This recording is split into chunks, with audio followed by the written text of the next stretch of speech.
Gestion patrimoniale et allocation d'actifs, quid pour 2022? C'est le thème de cette deuxième table ronde et je suis très heureux de vous accueillir, messieurs. Jérôme Tavernier, directeur gestion collective chez Vega, et Vincent Roinel, responsable commercial Le Comptoir. Vous allez nous éclairer de vos lumières dans un instant, mais à tout seigneur, tout honneur. Philippe, pourquoi cette thématique? Je sais qu'elle intéresse beaucoup ceux qui nous regardent.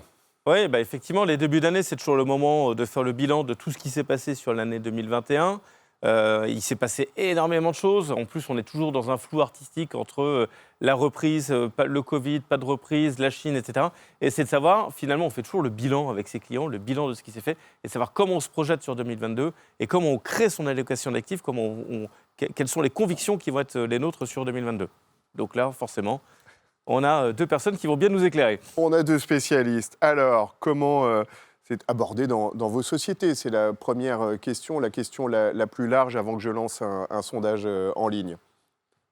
Effectivement, on a un peu de recul sur les années précédentes qui n'ont pas été similaires. Et on voit que le pilotage approprié de l'allocation d'actifs, notamment dans les supports diversifiés, entre actions, obligations évidemment, mais entre les thématiques et les sous-classes d'actifs, est un élément important dans la performance de moyen terme, qu'on allie avec une approche plus stock picking dans la sélection des titres et également dans la sélection des titres obligataires qui revêt une importance essentielle en ce moment dans une phase de remontée des taux. Nous, ce qu'on aime bien faire chez Vega, c'est dissocier justement ces approches qu'on appelle bottom-up de recherche de titres, des approches plus globales d'allocation d'actifs, donc de dissocier l'aspect allocation et l'aspect constitution du portefeuille en utilisant notamment des couvertures sur les marchés d'actions pour ajuster l'exposition action. Vincent? D'abord, la gestion patrimoniale, c'est quoi? C'est accroître le pouvoir d'achat du capital de nos clients dans le temps. Ça, c'est un point qui est... C'est une belle définition. Voilà. Je vous demanderai votre définition de la blockchain tout à l'heure. Mais bon, donc, sur la gestion de patrimoine, on est au clair. D'abord, il faut minimiser les pertes définitives de capital. Donc pour ça, il faut avoir des allocations qui sont un peu plus diversifiées qu'en étant 100% actions. Donc en utilisant par exemple de l'or ou du cash ou des liquidités. Ensuite, c'est la capacité et la volonté de ne pas suivre les grandes tendances qui créent des bulles, comme la bulle des subprimes qu'on a connue, et plus anciennement la bulle japonaise. Il y a eu plusieurs bulles. Est-ce qu'aujourd'hui, on n'a pas été finalement aussi dans cette période-là? Et puis troisièmement, c'est aussi avoir une approche de propriétaire de l'entreprise. Pas une approche de trader, une approche de propriétaire. Donc au sein d'une gestion aux États-Unis chez nous qui s'appelle First Eagle, on a une approche de propriétaire en détenant longtemps les titres en portefeuille, pour certains depuis plus de 25 ans, depuis la création du fonds pour nos investisseurs européens. Et ça, c'est un point très important parce que du coup, vous avez aussi des informations au sein de l'entreprise puisque vous détenez quand même des positions suffisamment importantes pour être actif. Alors, Alors, j'ai une question tout de suite parce comment on fait pour... Puis je lancerai le sondage quand même, avec ta permission. Pardon? Je lancerai un petit sondage après avec ta permission. Non, mais je ne veux surtout pas te gêner. Répondez d'abord à la question, Vincent. Alors, comment on investit dans l'or? De façon différente. Soit on fait de la minière aurifère, c'est-à-dire du titre coté. Ouais, mais ça, forcément, c'est pas corrélé du tout, parfois. Non, en tout cas, pas à court terme. Et à côté de ça, on investit dans des ETC, Exchange Traded Commodity, qui répliquent le cours de l'once d'or. Ah, d'accord. Donc finalement, c'est un peu comme ce qu'on va voir sur la blockchain tout à l'heure, avec les produits qui répliquent. La blockchain revient. Alors, dans le fond, c'est la question de la prise de risque, sécurité, prise de risque. C'est un petit peu ce que vous êtes en train de nous dire, Vincent. D'où ce sondage en ligne. Vous pouvez y répondre dès à présent et continuer à poser vos questions, évidemment. Pour vous, quels sont les atouts d'une gestion patrimoniale à succès? Performance, prise de risque, sécurité. On va voir quels sont... Les préférences, si je vous ai bien entendu, il faut plutôt privilégier la sécurité, Vincent. Une sécurité relative. Avec un peu d'audace. Non, avec une exposition certaine aux actions de façon importante, mais il faut aussi être capable de ne pas suivre les grandes bulles. D'accord, très bien. Alors, autre question. Oui, bien sûr. Je dirais qu'il faut essayer de créer dans les allocations une certaine forme d'asymétrie. On reste toujours sur un côté directionnel des marchés, mais essayer de profiter des hausses, notamment via la sélection de belles valeurs. Chez Vega, des valeurs qui présentent des avantages compétitifs, mais être plus résilient dans les phases de baisse, parce que la performance sur la durée se fait autant sur cet accompagnement du marché que sur la capacité dans une plus mauvaise période, de ne pas rendre tout ce qu'on a gagné sur la période précédente. Bon, pour l'instant, c'est la performance qui se détache très clairement, 52%. La prise de risque, c'est 5%. Donc, on sent que ça n'est pas vraiment ça. Autre question, Philippe. Est-ce que globalement, alors j'ai une question qui m'interpelle et qui est vraiment d'actualité. Donc on a parlé des taux qui potentiellement remontent, on a surtout parlé aussi de l'inflation qui est là et qui peut-être sera durable dans le temps. Et dans votre process de gestion ou dans votre gestion, est-ce que c'est quelque chose qui est complètement intégré et qu'est-ce que vous privilégiez dans ce genre de cas ? Voilà, c'est quelque chose qu'on intègre en amont sur cette partie un peu globale de pilotage des expos, et évidemment qui va concerner alors les actions, parce que différents styles peuvent se comporter différemment dans des phases de remontée des taux. Donc sur la partie action, typiquement quand on est dans ces phases où on a de la croissance en visibilité, même si elle va un peu baisser cette année par rapport à l'année précédente, on va remettre des valeurs plus cycliques, de la cyclicité sur le secteur des transports, de l'automobile par exemple. Et puis sur la partie taux, nous on a une conception chez Vega depuis longtemps, c'était d'essayer d'indexer le portefeuille obligataire plus aux sociétés qu'aux taux sans risque, tel le 10 ans allemand. Donc on va mettre des obligations d'entreprise, de sociétés privées, et on aime bien la dette aussi dite subordonnée, hybride, qui a un peu plus de rendement courant, et c'est ce rendement courant qui va permettre d'absorber les remontées des taux sans risque. Et par ailleurs, on va gérer globalement la sensibilité du portefeuille.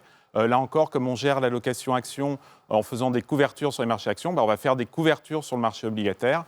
Typiquement, on va être vendeur de 10 ans allemand ou de 5 ans allemand pour réduire la sensibilité du portefeuille. C'est des dettes d'État.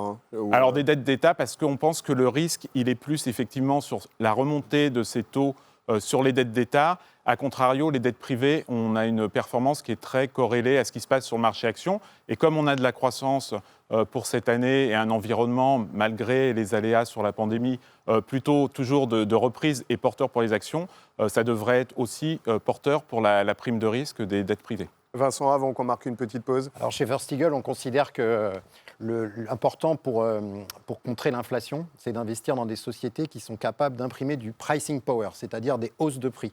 Aujourd'hui, on voit qu'il y a pas mal de ruptures de chaînes d'approvisionnement dans pas mal de domaines. On pourrait citer Ikea, par exemple, qui va faire augmenter largement ses prix, puisque en fait, la filière bois est très, très complexe en termes d'approvisionnement aujourd'hui. On pourrait parler du high-tech aussi, pareil, avec les semi-conducteurs, etc. Et en fait, cette capacité, finalement, à augmenter les prix, ça va vous permettre, en tant qu'investisseur, dans ces actions-là, de ne pas supporter l'inflation, voire au contraire, d'en profiter quelque peu. Et c'est pas risqué, malgré tout? On ne peut pas avoir une baisse des ventes liée à cette hausse des prix? C'est la capacité de ces sociétés. Si vous avez Microsoft qui augmente ses prix, par exemple, c'est pareil, tout le monde utilise Windows, et donc du coup, presque tout le monde utilise Windows, et donc même si les prix montent, les entreprises continueront à payer les licences. Voilà, allez. L'intérêt d'être sur ces belles entreprises qui ont des positions importantes, dominantes sur leur marché, effectivement, comme ça a été dit. Pas de risque avec Ikea ou avec Microsoft ou avec ce type de géant. Vous restez avec nous. Continuez à poser des questions. On revient dans une minute après une petite pause publicitaire.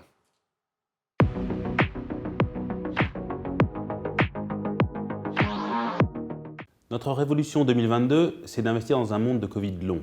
Pas dans un monde post-Covid, mais un monde de Covid long avec de nouvelles souches qui apparaissent, plus ou moins contagieuses, plus ou moins dangereuses. Ceci va nous imposer de changer et d'être plus flexibles dans notre manière de vivre, de travailler, de consommer. Ceci va aussi affecter les pays différemment. Les pays émergents seront beaucoup plus affectés par cette crise, étant moins vaccinés que les pays riches. Nous privilégions donc d'investir dans nos fonds thématiques qui investissent dans les pays développés et qui privilégient ces grandes tendances de changement. Le premier, c'est Vega Global Care qui investit sur la santé et le bien-être. La santé a connu des développements prodigieux ces dernières années, l'ARN messager en est un exemple, et pourtant, au sein des indices actions, elle est à un point historiquement bas. Ça représente donc une belle opportunité d'investissement. Le deuxième, c'est Vega Millennial qui investit sur nos nouvelles manières de consommer. On privilégie la location par rapport à la propriété, là encore c'est plus de flexibilité, on consomme plus en ligne. Le troisième, c'est Vega Disruption, qui investit dans les outils qui permettent aux industries de s'adapter à ce nouvel environnement. La robotique, les semi-conducteurs permettent aux entreprises de s'adapter.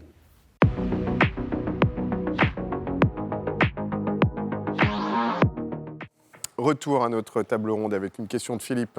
J'ai une question fondamentale. On a parlé d'IKEA. Moi, j'ai fait mon stock de meubles IKEA pour le revendre plus tard. J'ai fait du trading.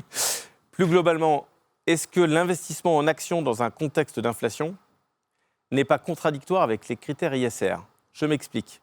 L'inflation, elle vient de l'inflation des matières premières, l'or, le pétrole, enfin, plus exactement, un épuisement de la planète ou l'utilisation des matières premières. Est-ce que ce n'est pas contradictoire, justement, avec ce label ISR qu'on le recherche tous, en fait? En d'autres termes, si vous investissez dans Ikea, est-ce que vous ne les incitez pas à aller couper du bois pour que Philippe se retrouve dans les forêts françaises, avec de jolis meubles derrière? Non, mais c'est très intéressant parce que cette approche ESG et ISR fait partie complètement de la thématique patrimoniale. Oui. Nous, nos principaux fonds, et notamment les fonds diversifiés patrimoniaux, sont labellisés ISR, donc on intègre en fait cette dimension qui nous semble un ajout supplémentaire dans le côté patrimonial, puisqu'effectivement, on va privilégier la sélection d'entreprises qui peuvent avoir une pérennité par rapport à l'environnement, à la société, etc. Donc, c'est quelque chose qui est pris en compte dès l'amont, en fait, dès la constitution des portefeuilles, pour arriver à un risque ESG le plus faible possible. Pour reprendre l'exemple du groupe Ikea, ils ont lancé un site en Suède d'économie circulaire. C'est-à-dire on recycle les meubles Ikea, on peut aller les reposer. Ah oui, donc du coup, ils font de l'upcycling. En Suède, Ils commencent par la Suède parce Oui. que c'est leur marché local. Et puis en fait, il y a toute cette économie circulaire qui se met en place. Donc au niveau de l'ESG, côté First Eagle, c'est vraiment sur la gouvernance de l'entreprise qu'on va regarder. Il y a des coûts aussi induits à investir dans des sociétés qui ont tendance à justement abuser de cette situation de surcoupe, de surconsommation des ressources environnementales et qui vont être sanctionnés par les marchés. Puisqu'en fait, aujourd'hui, vous intégrez, quand vous êtes investisseur, je prends Amundi qui gère 1850 milliards aujourd'hui, si vous n'êtes pas carré au niveau ESG, on ne va pas investir dans votre titre. Et si on n'investit pas dans votre titre, très clairement, ce titre sera sanctionné en bourse. Allez, deux petites questions qui nous viennent de nos téléspectateurs. Laurent Fortin d'abord. Dans un environnement aussi complexe qu'actuellement, peut-on appliquer de vraies convictions dans une gestion flexible patrimoniale? Je crois qu'il faut rester sur ses fondamentaux. La gestion, c'est dans le moyen terme. Donc, j'évoquais les années précédentes, typiquement avec nos fonds diversifiés, y compris en 2020, on a été capable de faire des performances positives. Donc, toujours continuer sur sa grille de lecture, qui sont les fondamentaux, et puis effectivement, avoir une grande souplesse, une grande adaptabilité. Et c'est pour ça que les fonds diversifiés se prêtent bien à l'exercice, parce qu'on peut piloter tout un tas de paramètres, pas uniquement le curseur taux-action. J'évoquais tout à l'heure dans la sphère obligataire, privilégier des dettes subordonnées, des dettes plutôt bancaires, gérer la sensibilité. Sur les actions, c'est pareil, on a un cœur de belles valeurs, mais on peut rajouter de la cyclicité et des thématiques qui peuvent être porteuses à un instant T. Et on rajoute à ça, effectivement, tout cet aspect ESG qui donne une vision de moyen terme. Donc, on a des véhicules assez tout-terrain, en fait, qui sont capables de générer de la performance dans toutes les configurations. Sur les 3 dernières années, Vega Euro Rendement, typiquement, qui est notre fonds à risque modéré avec 25% d'actions, en cumulé, a généré entre 17 et 18% de performance suivant les parts.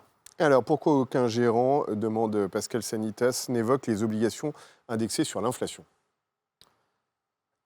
Là, dans cette table ronde, Oui. En l'occurrence, on n'utilise pas dans le fonds First Eagle Amundi International Fund des obligations indexées sur l'inflation.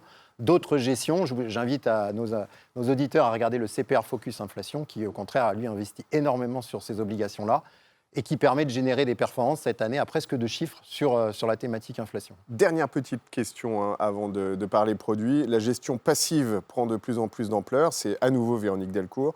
Est-ce que c'est intéressant d'en intégrer dans la gestion de fonds flexibles patrimoniaux? Alors, on n'en met pas, nous, chez First Eagle, puisqu'on est des gérants convaincus. Vous parliez de conviction tout à l'heure, Emmanuel. C'est vraiment des convictions fortes. On achète des titres, quand on les achète, avec une décote de 30% par rapport à leur valeur intrinsèque, et on les porte parfois longtemps. Pour ça, il faut être convaincu, il faut être capable de résister au vent contraire, et c'est très important. Donc, chère Véronique, non. La réponse est non. Voilà. On essaye de les battre. Merci de poser toujours par autant les de questions, Véronique. Ah oui, bien sûr, ouais.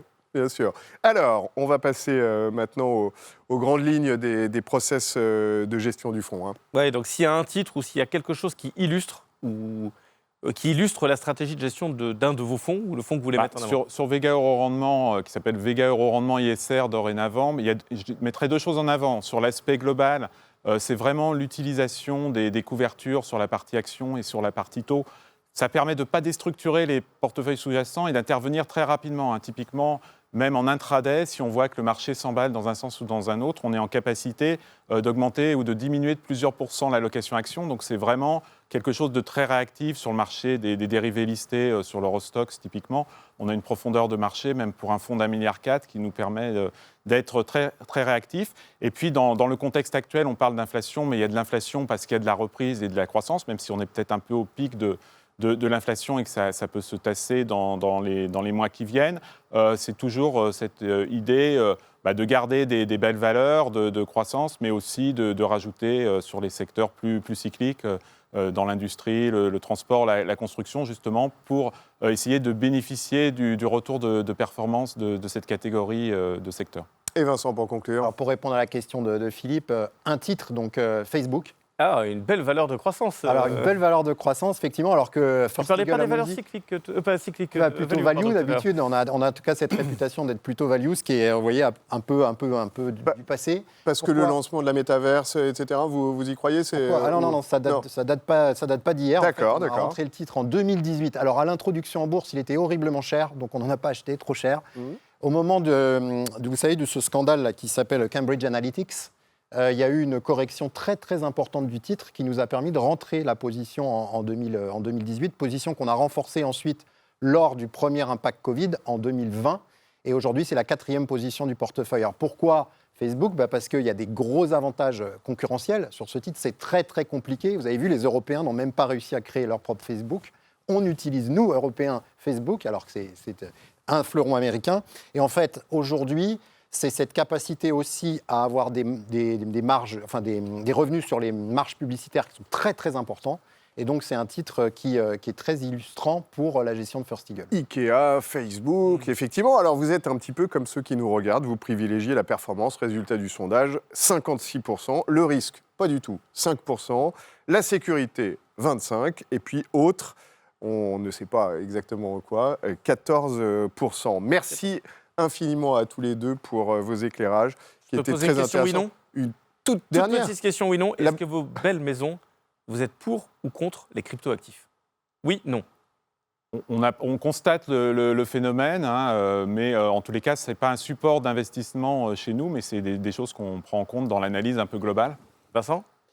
Le patron des investissements d'Amundi considère que c'est la plus grosse bulle, grosse bulle à venir sur les cryptos. Et ben voilà, un crypto-sceptique qu'il faudra convaincre, messieurs. Je vous vois en coulisses. En 30 secondes, votre définition de la blockchain ? Alors là, je pense qu'il faudra plus de 30 secondes. On va réviser, enfin moi de mon côté en tous les cas, et je reviendrai. On va laisser les intervenants suivants. Oh là là, lâcheté. Voilà, je crie à la lâcheté. Ils étaient en retard, donc du coup, ils ont été respectueux. Merci beaucoup, messieurs. Merci beaucoup, messieurs. Petite page de pub à présent.